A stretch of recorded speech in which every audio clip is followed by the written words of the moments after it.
And hello again, and I'm back today with another fiction passage. I have been doing really bad on these kind of passages recently, and now I want to bring this to our attention and to maybe find out more about these kind of passages so I can do better in the future. So first we'll start with reading. When Jurgis got up again, he went quietly enough. He was exhausted and half-dazed, and beside what he saw the blue uniforms of the policemen. He drove in a patrol wagon with half a dozen of them watching him, keeping as far away as possible, however, on account of the fertilizer. Then he stood before the sergeant's desk and gave his name and address, and saw a charge of assault and battery entered against him. On his way to his cell, a burly policeman cursed him because he started down the wrong corridor, then added a kick when he was not quick enough. Nevertheless, Jurgis did not even lift his eyes. He had lived 2 years and a half in Packingtown, and he knew what the police were. It was as much as a man's very life was worth to anger them. And here, in the inmost lair, like as not a dozen would pile onto him at once and pound his face into a pulp. It would be nothing unusual if he got his skull cracked in a melee, in which case they would report that he had been drunk and had fallen down, and there would be no one to know the difference or to care. So a barred door clanged upon Jurgis, and he sat down upon a bench and buried his face in his hands. He was alone. He had the afternoon and all of the night to himself. At first he was like a wild beast that had glutted itself, and he was in a dull stupor of satisfaction. He had done up the scoundrel pretty well, not as well as he would have if they had given him a minute more, but pretty well all the same. The ends of his fingers were still tingling from their contact with the fellow's throat. But then, little by little, as his strength came back and his senses cleared, he began to see beyond his momentary gratification that he had nearly killed the boss would not help Honor, not the horrors that she had borne, nor the memory that would haunt her all her days. It would not help to feed her and her child. She would certainly lose her place, while what was happened to him, God only knew. Half the night he paced the floor, wrestling with this nightmare, and when he was exhausted he lay down, trying to sleep, but finding instead, for the first time in his life, that his brain was too much for him. In the next cell to him was a drunken wife-beater, and in the one beyond a yelling maniac. At midnight they opened the station house to the homeless wanderers who were crowded about the door, shivering in the winter blast, and they thronged into the corridor outside of the cells. Some of them stretched themselves out on the bare stone floor and fell to snoring. Others sat up, laughing and talking, cursing and quarreling. The air was fetid with their breath, yet in spite of this, some of them smelt Jurgis and called down the torments of hell upon him, while he lay in a far corner of his cell, counting the throbbings of the blood in his forehead. They had bought him his supper, which was duffers and dope, being hunks of dry bread on a tin plate, and coffee called dope because it was drugged to keep the prisoners quiet. Jurgis had not known this, or he would have swallowed the stuff in desperation. As it was, every nerve of him was aquiver with shame and rage. Toward morning, the place fell silent, and he got up and began to pace his cell, and then within the soul of him there rose up a fiend, red-eyed and cruel, and tore out the strings of his heart. Okay, now that's the passage. The first question is almost always which of the following choices summarizes the passage. A. The man spends the night in jail. A man angers policemen. A man regrets his actions, or a man copes with the consequences of his actions. Now, A is actually very wrong, because the night in jail is like only half the passage. A man angers policemen. Not really. They say that here he nearly killed the boss. The boss is not a policeman, so B is out. We have C and D. A man regrets his actions. So well, there is this. Towards the morning, the place fell silent. A red-eyed fiend tore the strings of his heart, and that hints at the regret. But what about this? And what about this? That's not regret. And so C is correct, but not correct enough. And so D is the best answer here, because all the others are pretty wrong. So as to explain why D is the best answer, we need to see here. This was when he got arrested, right? And then here, all of this is the consequence of actions. As we may as go to say, all of this passage, all of the words talk about the consequences, because he fought someone and he got arrested, right?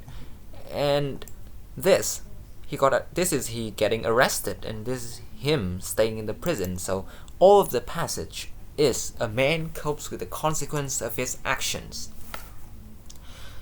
From the first paragraph to the third paragraph, the focus of the passage shifts from description of the inner thought to the telling of events, the sharing of an opinion to a declaration of fact, the argument of a point to the question raised in response. Hang on, there's no B here. Oh, well, let's try to answer this ourselves, see if any of these are correct. Inner thoughts, that's obviously not correct. The opinion to a declaration of fact, no. The argument of a point to a question raised in response. So if I had to make my own answer, this is well, a description of a situation and then the thoughts, right? So this is the description. Here, all of this is the description. Hang on. First, yeah. So this is when he was arrested, the description of how he go in, the description of his place here, and then his thoughts. The passage indicates that Juris is in jail.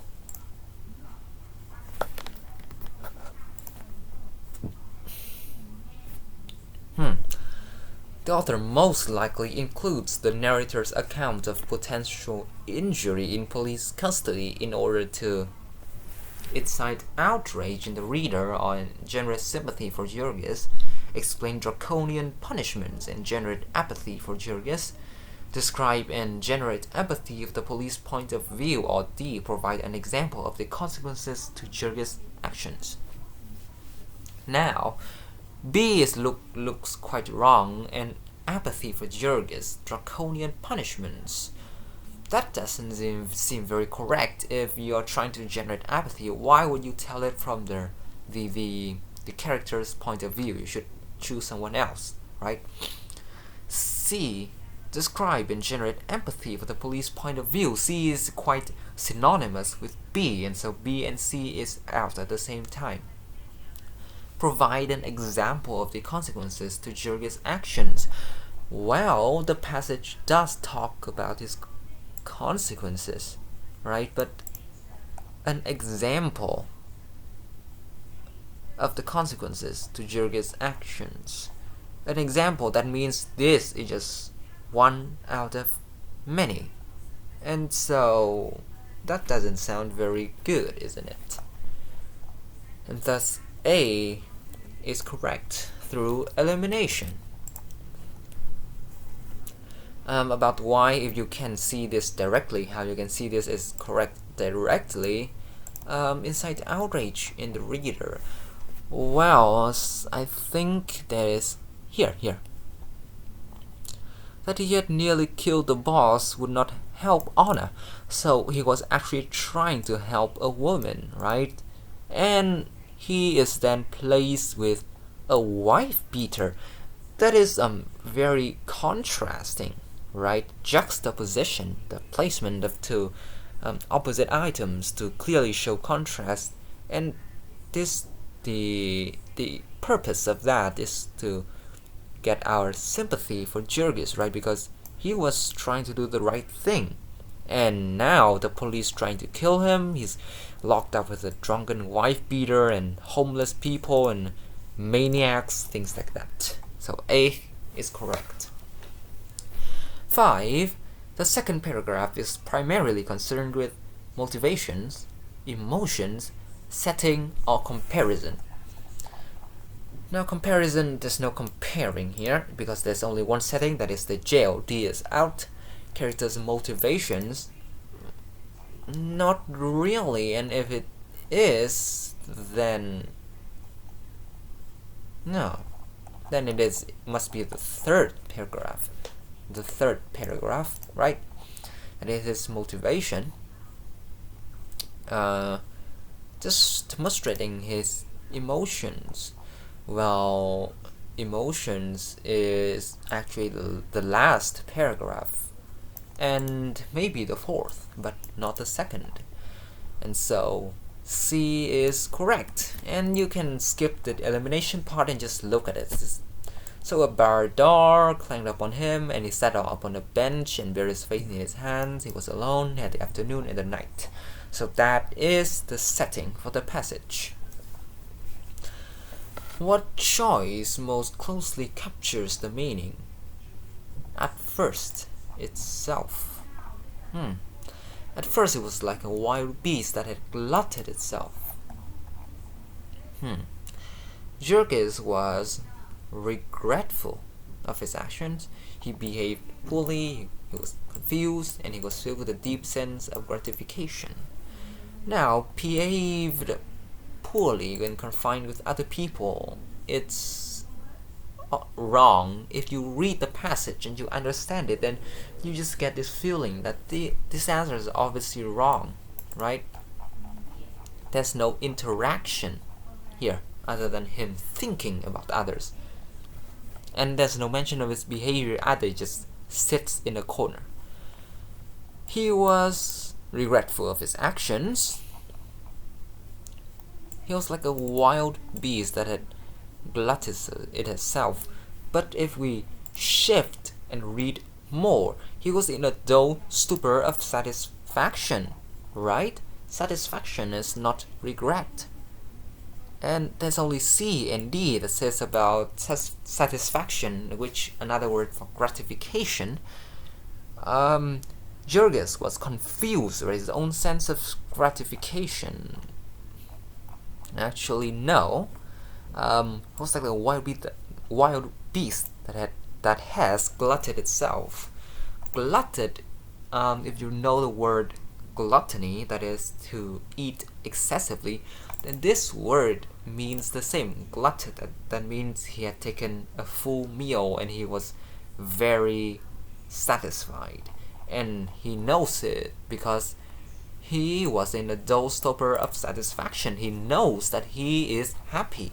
And so C is wrong. He's not confused. He was filled with a deep sense of satisfaction. D. The narrator implies that Ona is directly responsible. No, that is the boss or him. Ungrateful, not really. They doesn't mention it. Independent, and does not need Jurgis. That is wrong. They both do not mention, and it wouldn't help Anna and suggest that she is not independent. But we shouldn't assume that.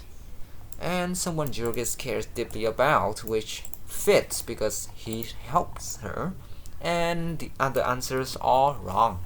Elimination. So, 7 questions.